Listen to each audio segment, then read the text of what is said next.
Hey guys, this is Ruben from Dub, and I'm here with Alita, and we just had a really great experience shooting a really short social media video here at HubSpot's Inbound event in Boston, Massachusetts. And what was that experience like for you? Speaking or shooting the... Well, basically, I'm actually just kind of desperate for a little bit of feedback and sort of data, because we came up with this idea called the Dub 100, where we shoot 100 social media videos, and that's how we connected. So we connected on LinkedIn.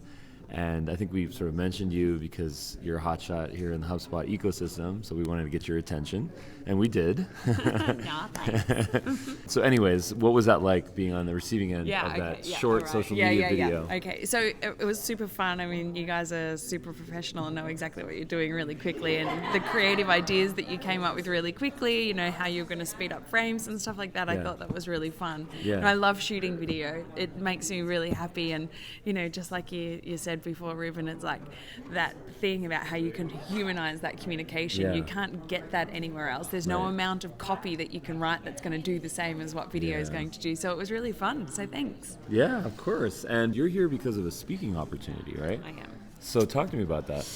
Alrighty, so I mean, I came to Inbound like 2 years ago, and I saw Michelle Obama speak, and that was really fun, and it was really amazing, and just seeing and the vibe and here, and I just remember thinking to myself, there's, you know, going to all of these sessions, I was like, these are sessions that I can deliver. These are sessions that I have so much to say about, and that I even have more. I have more than something to just say about this, because of the environment that we work in, and this transformational environment that we work in. We're more than just tech. We piece things together.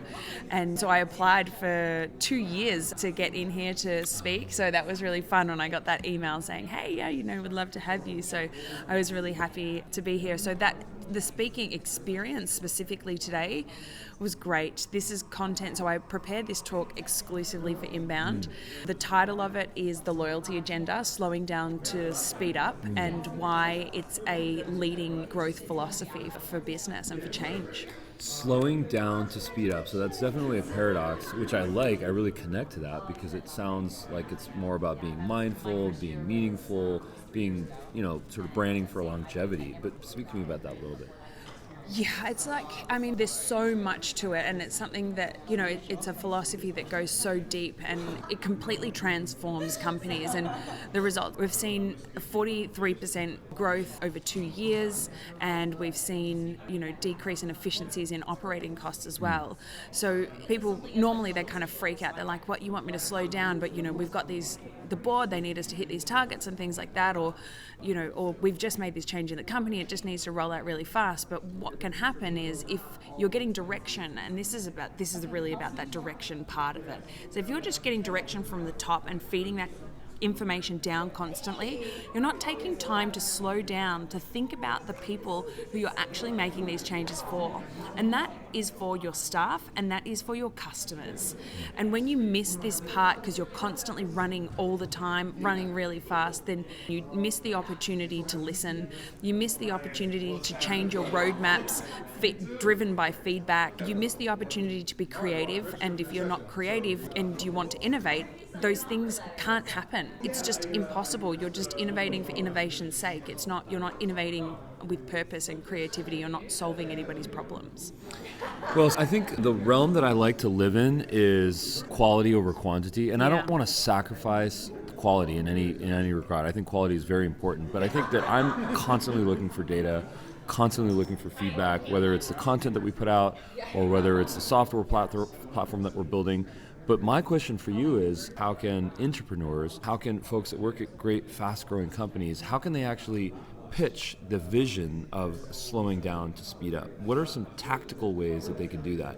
Is it, you know, different sort of metrics on sales, on closes? You know, the board has goals. They need to maximize shareholder value.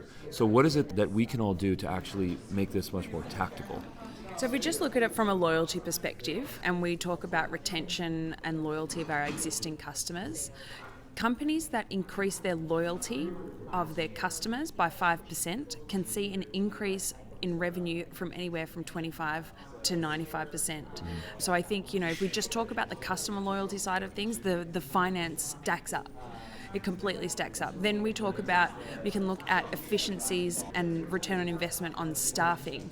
When our people are happier, they're going to stay longer, they don't get sick, they're more creative, the solutions that they roll out are better. So from that operational perspective, then we see that stack up financially as well. And we always say that you need to tie metrics of slowing down in towards financial outcomes.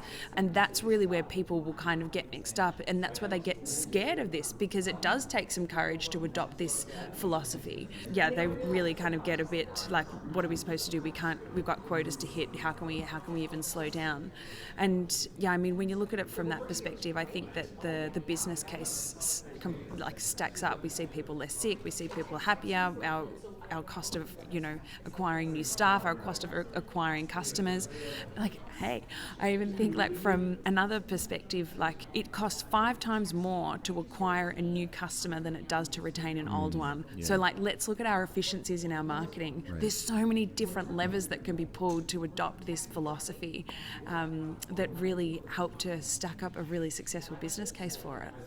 Well, yeah, I mean, I think one of the paradoxes here is that I think there's maybe 2 that I can think of right now, which is, number one is that typically in an employment situation, it's the squeaky wheels, quote unquote, that get the oil, right? So It's the folks that are complaining or that are struggling or that have some sort of an issue. But the high performers, the ones that are doing really well, they might not speak up, right? And they might be putting themselves in a high stress situation where they might get burned out. Yeah. Right? Yeah. And that's the worst thing that you want to have happen, because someone that isn't necessarily a good fit at the company, maybe they need to go through that process and maybe change gears or go through a different process or even change companies. But it's the high performers, sometimes the closers, sometimes the sales staff, also applies to support, marketing, operations, finance, etc. How can we have better metrics to empower folks like that, or folks in leadership positions, to get those more meaningful metrics though? We talked about increasing customer loyalty, increasing customer happiness, decreasing customer churn rate. These things they're all metrics. They're all metrics that we all use. The KPIs are what's our conversion rate, what's our churn rate, what's our lifetime value, how long are people sticking around for, and so on and so forth. What are the next generation of KPIs that we should be thinking about? It's such a good question. So where we see the changes start to happen is across 4 areas of the business, and it's those really solid roadmaps that every business has their foundations built on. There's marketing and communications, there's sales, there's our HR, and there's our team, and then there's our operations roadmap. And when we slow down enough to hear what people are really saying and get their ideas on how to solve their biggest problems in their departments instead of feeding them down strategies, then we start to see real changes across that. So just an example is, the measurement tools. And the measurement is always, we have an anchor method that we say to use mixed methodologies in your measurement. One of them is, of course, that financial side of things, that financial measurement, but the other measurement is usually what we use as an anchor method is our net promoter score. And it's a net promoter score. I asked today in my talk, who hates, net promoter score, and about 5 hands went up. And I was like, that's cool, that's fine. Because I'm here to change your mind about that and why it can actually be really helpful. And the problem with the net promoter score today is that people only use that one metric, and they only use it in a transactional environment. They don't gather data in real time, and definitely not throughout the whole business, because it's not just your customers that should be giving you that net promoter score shift as well. And it shouldn't just be when that product's delivered or when that job has finished. It needs to be across different parts of the entire customer journey, depending on what you actually want to improve. Same as your entire staff journey. You need to be thinking about it like that. And you need to have these mixed methods. NPS being your anchor method, that's the thing that we're constantly trying to shift. And we need to match it together with other methodologies like our customer satisfaction score or our customer effort score. And I want to also say this about net promoter score is that... You said customer effort score. Yeah. What is that? So let's say that I want to find out, so I know that a key part of customer experience is the returns. So how much effort was it for you to return your product to us for you to get a refund? very difficult, not very difficult. We want to understand so that we can then make strategic decisions about how we can optimize that part of the customer's journey. And again, like coming down to read that data, analyze that data, get more feedback from the customers, and then get ideas from the team that's doing those returns, and get ideas from the customers who have given you that bad feedback on how they think it would be really great. Collect that data and information, find common areas and find common data points that are telling you that this is what you should do to improve that. Yeah, I think the theme here is, data comes in many formats. I mean, the first type of data is positive data. Why are people signing up? Why are they sticking around? But then I think the other form of valuable data is, why are people leaving? What is the issue? Employees, customers, partners. So I think that's really important. So important. And I call this I see brands do this all the time, where they run strategies, or they run an NPS, or they run different surveys, and they look at what I call these vanity metrics. It's like, what's going to make me feel good so that I can go and say to our board that we're doing really well? It's like, but what if you looked at the areas that you really, really suck? Yeah. And what if you drove your improvement from there? And that's why in the Net Promoter Score, we've got our detractors, we've got our passives, and we've got our promoters.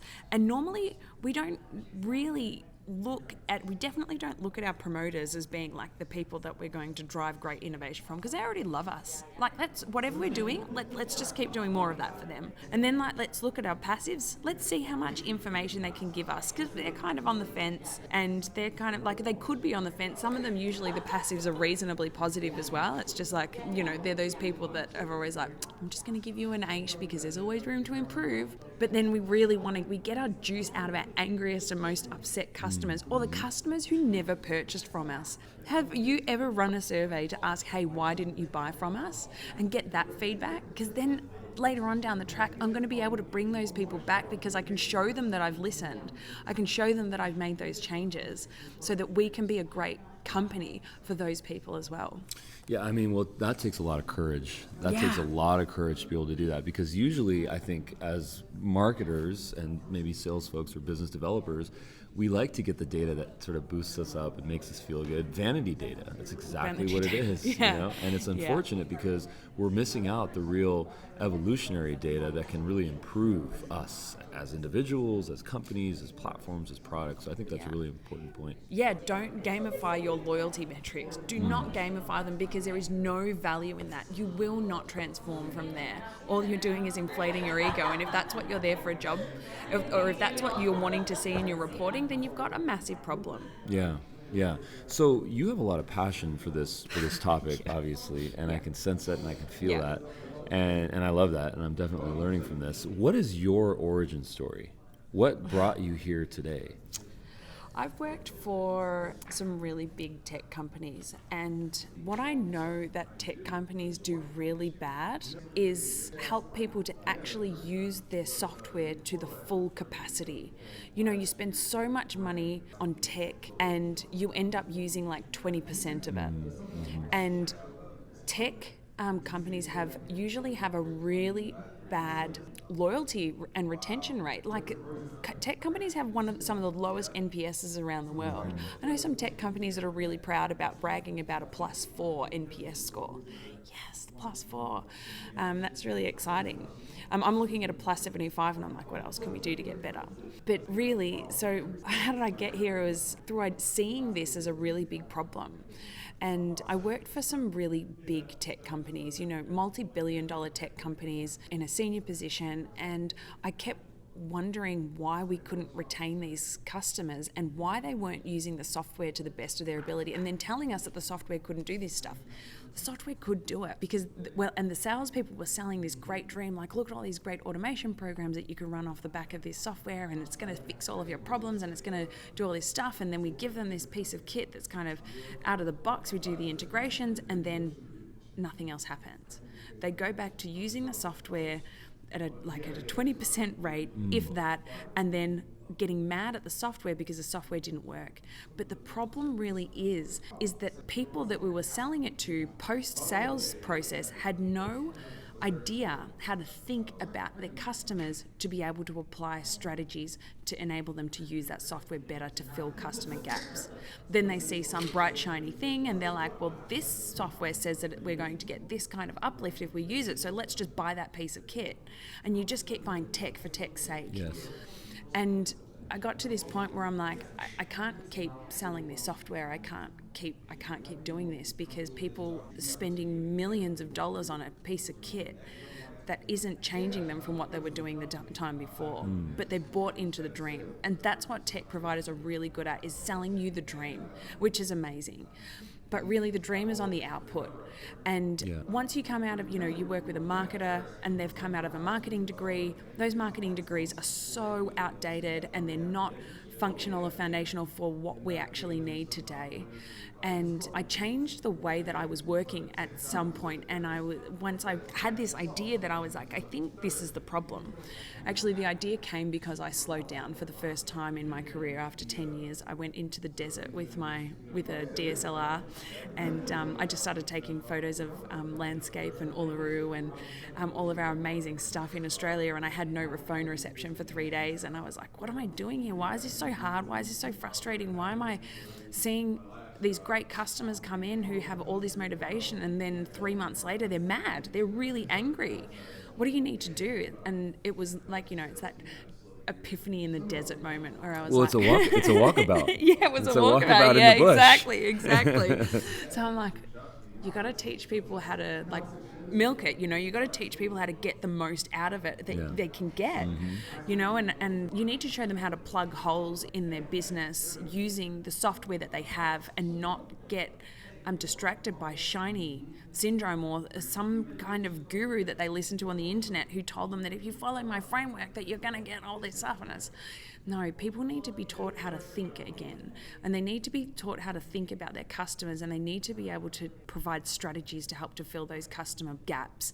And I guess it also depends, when we talk about the internal stuff, it depends on who you define as your customer for that project, really. So, we've done transformations, everything from email marketing automation from the top end, what happens when that customer comes to our site, and we nurture them through to making their first purchase, then post-purchase, how do we nurture them through to making their second purchase? And actually, we call it application-based training, because we don't just train you, we're going to help you and to support you on the implementation of it, but we're not going to do it for you, because that's not empowering. That's a typical agency model where people are like, they're keeping all the skills to themselves, and that's not sustainable, and that's not what makes people happy, because you don't go into work to be a pencil pusher. Yeah, and then on the other side of things is, because we're helping people to regenerate ideas and really frame problems using one of our methodologies, which is design thinking, we even have gone into the space of helping people to redevelop their entire training programs for talent retention. And that's not our core competency. Our core competencies are customer experience, digital marketing. But when those ideas or those problems are being framed like that, all we need to do is show people how to think, and then we can help them to use the tech better in order to help them to achieve their outcomes. So I guess I have two questions come to mind. So the first thing is, can you expound a little bit upon design thinking? Oh, yeah, totally. All right, so it's a 6-part framework, and it starts off with really defining what the problem is. And this is the problem with people defining problems. The problem usually comes from the CEO, not the person who actually has that problem. So what we do is we like to define who skeptics are. Who are the people who are like, this just really sucks, this thing, it just really sucks, and it's never going to work, and I think it's terrible, and we should have gone in this direction. And then we find our fence sitters who are like, I think it could work, but there's a few problems with it, and if we did this stuff, I think it could be better. And then we've got what we call our heroes, who are the people who really love it. We define our problem understanding the spectrum and the landscape of those 3 kinds of people. That's where we start with defining our problem. Then we empathize with them and really dig deep into what that problem actually means for them, why it's really frustrating for them. We start to design personas and things around that. Then we go into this space of ideation. What are the ideas that we can use in order to help us to solve these problems? Then we go into a research phase, which is our validation.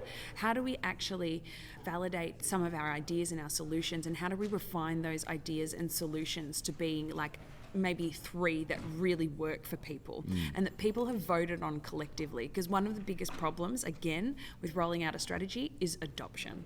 I don't believe this is going to work. This isn't really what I really want to do.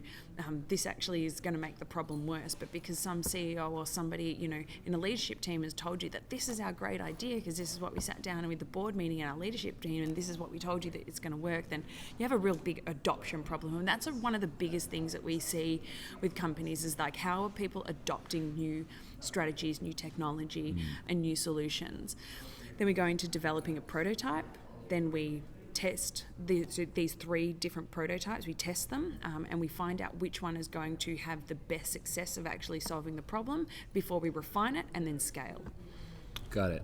So that's a hefty offering that you provide. I mean, that's a lot of value that you're providing, which is really, really impressive. We mentioned in a previous conversation that as companies, we go through our evolution, and what we start doing is not what we end up doing. Yeah. What did you start doing?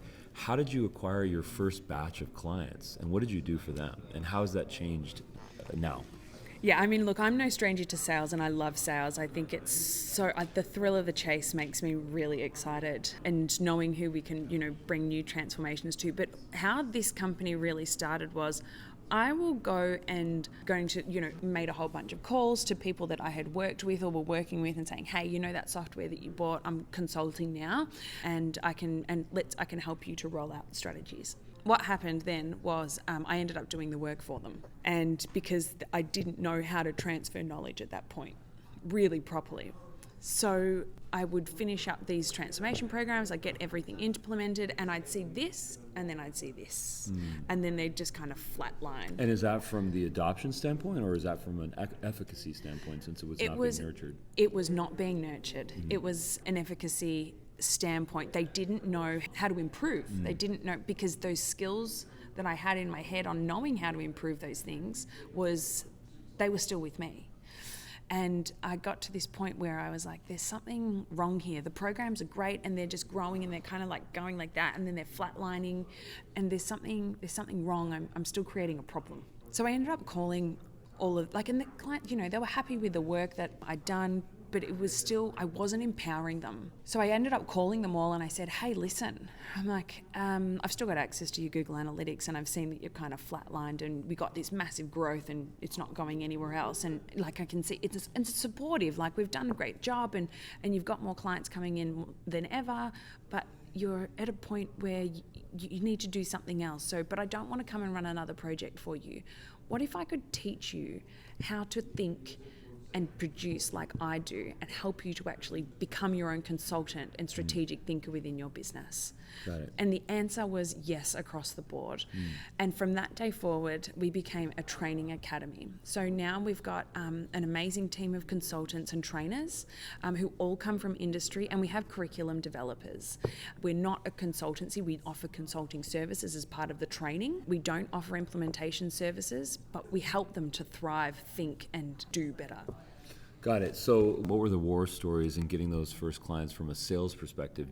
Was it a very quick transition, or did it really take time for you to get your messaging and your collateral and your business model and then sort of a ramp up period and then an acquisition of clients? I'm always curious to hear that story because in that process, in that transition process, that's where a lot of the struggle is, but it's also where a lot of the beauty is, because in going through that struggle of not getting the sales that you want and having, personal sort of, savings run out and runways dry up, that, you have to be creative. And sometimes it turns into desperation, which leads us astray. It's a bad place. And people can sense that you can't sell, you can't close, you can't innovate. But other times it ends into creativity, innovation, success. Obviously with you, it was the latter. Yeah, it was. And I'm really happy with where we are today. So I didn't leave my existing job without having a client. There you go. So I don't, there's always, take the leap of faith, but take a calculated leap of faith. Be considered about the risk that you're going to take. And that's what design thinking helps you to do. It helps you, that prototyping and that testing phase helps you to be calculated in your risks before scaling. But one of the things that I was taught by somebody a long time ago was one of the most valuable lessons that I had in starting a company, which was We do it a little bit differently today, but it was this: get paid to produce. Understand what somebody wants, book that client, produce what they need, and then deliver that. Don't go and deliver something that somebody's told you that they won't pay for. And I think that was one of the most valuable lessons that I ever had, and it completely de-risked what I was doing from the days of startup. So now, for folks that have platforms, products, software, physical goods, you can't start selling overnight. You can't get that first client because you haven't made the product yet, or you haven't built the tech yet. Yeah. So give some advice on what folks can do during that transition process. If they're at a place and they want to make the jump that they've always wanted to do, but then they need to build something in order to sell it, how can they parallel track themselves, de-risk, get the calculation going so that they ultimately mitigate fail factors? Yeah. So one of them is looking at a diversified business model, starting off like what else could you potentially do to get some bank going on. But if you're okay and you just want to develop this tech, it's funny, I was talking to an agency yesterday, a HubSpot agency, and they said, hey, we've got this piece of tech. I know that they've been working on it for at least 2 years, and they've evolved it, and they still haven't launched it. And it's that first bank of clients. And I said, well, where are you kind of like at with your alpha testing and before you go live? And they're like, oh no, we've done that. And I'm like, well, who did you do it with? Like, did you do with that kind of internally? Was that with your own internal testers? Because I think that there's a different way that we should look at alpha testing, and that is a live version of like not perfect but done. And then so go live with that, and it's this exclusive invite only. You have to sign up so that you can get access to this platform when we kind of go live, and have a plan to go live reasonably quickly after you start doing this. Like, hey, do you want to sign up for this for free? This is how much kit we're going to give you. And then I said to them, start driving your feedback before you go to market, using the customer effort score to find out how good your tech actually was and how easy it is for people to use. On top of that, use that information in order to help you to develop small training videos on how to actually use that software, or think about how to use that software better when you do go live and you're ready to scale. But I do think, you need to look at alpha testing. One is internally, great, the software works and it doesn't, blow up the world, that's great. But you need to look at it on a market scale as well as to how you can do that, and then drive feedback before you go for your big launch. Got it. Very interesting. Okay, so are you a workaholic or do you have work-life balance? Who would I be, speaking about slowing down to speed up, if I didn't follow that philosophy myself? I guess it's tough. Work inspires me so much and it makes me so happy. But no, I'm not a workaholic, and I'm really conscious of that because I know that I can't be a good leader, and I know that I can't be a good creator if I don't take a step back. So I do this every Friday. I live in the city, but we've got a place about 3.5 hours out of the city. My husband and I, we jump in the car on Friday night and we just drive until we get to the farm. And I do not charge it up from Friday night until it gets to Sunday night, when I have to figure out what on earth I have to do on Monday. And I just, no messages, no social, no email, no, oh, maybe I could do this. No, forget it. If your company is going to blow up because you're not doing something on the weekend, then you have you've got a big problem on your hands. Yeah. That shouldn't be reactive. Get ahead of that and set yourself up. Yeah, exactly. So no, I'm not a workaholic. I really, and it's not easy to have that kind of courage to let, all the messages and the social and that, that validation kind of be at you all the time. It takes courage to turn that off. And I talk about this a fair bit on panels in Australia, and I just say, just try it for an hour and see how you feel. Just stop for an hour, just turn your phone off. And people say, I get these great messages saying I was so nervous, but I tried it, but I was illuminated after I did that. I was able to write down how I was feeling, or I was able to come up with 4 ideas for blogs that I thought would be really, really helpful. I was able to go into a creative space again, and I felt relaxed. And that's after 1 hour. Imagine what happens if you do that for a day, 2 days, 3 days. Well, I think what happens with a lot of people, with most people now, because of the inundation of media, information, entertainment, is that we have a million things that are going through our minds at any given moment. And it's very hard to consume that. In the good old days, quote unquote, things were much more simple. We didn't have so many feeds and streams of information. So, one of the things that I've tried to do to sort of manage all the thoughts and ideas and sort of revelations, contemplations, and sometimes just completely useless thoughts is to look at my existence like an onion, and I can decide how many levels I want to peel back. Because if you start contemplating living life instead of living life, are you really living life, And the last thing that we want to do is to be completely stuck in our head. So there's this sort of mantra, this kind of visualization that I really like to go back to, which is envisioning the cross-section of an ocean. And this is actually something from Transcendental Meditation. And if you visualize the cross-section of an ocean, the top of the ocean is waves, and it's the current, and it's aggressive. But if you go deeper down into the ocean, the water is still, it's calm, it's darker. The waves are still existing. But there's a lot of love, there's a lot of light, there's a lot of meditation, there's a lot of introspection, and a lot of peace within that lower section, knowing that the waves are still existing.